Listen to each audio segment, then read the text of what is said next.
Silence, the constant from which and to which symphonies spring, much like the darkness of space or sky between the stars, as between the notes, or the resonating delving at the end of dazzling loud, as the rays of light off the Venus star, or the white of paper in the poem.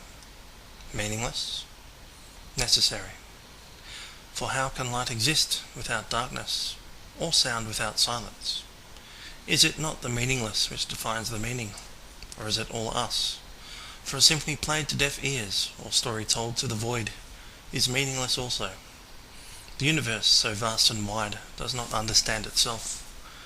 The depths cannot understand its own vast danger, but only man to think of it. So if we do not, what will?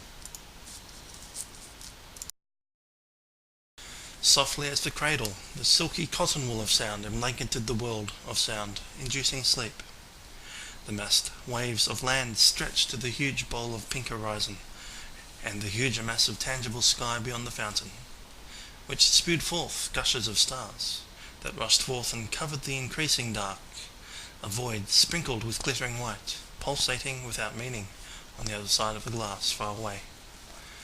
And below, the white jewel, a diamond glitter which was a city, people no more than a glint covered by a speck, no larger than a single cell, or whole streets that appeared like chains of silver, an ornament on a young woman, a gift from a lover, a whole city. But all of that which was real was suddenly not, softened by the lethargic drone of the cabin, and hidden behind a long thin wing, bouncing softly and flicking on, off, bathing itself momentarily in red rose light, and then in the darker light.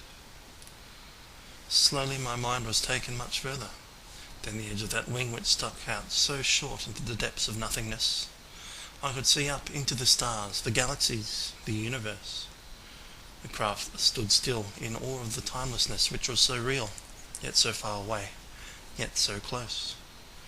The fin sliced its way through the sticky moist, pressing darkness, losing its grip on the tangible air which filed away in strips of dripping white, and spun slowly, twisting and changing away into the void before crashing into the next black window, into the unknown, freed from the cotton wool of sound, that all-enveloping cloud.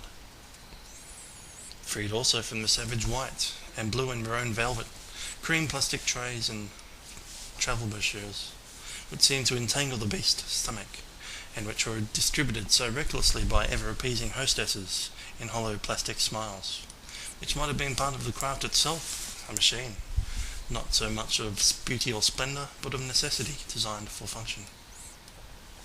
And so I escaped once more into the universe, and the diamond jewel around my beauty's neck, and smiled at the trickle of the stellar fountain, and drifted into the embracing warmth.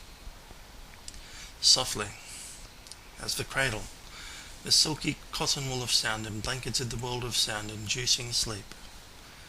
The massed waves of land stretched to the huge bowl of void, and the huger mass of tangible sky beyond the fountain. That was everything.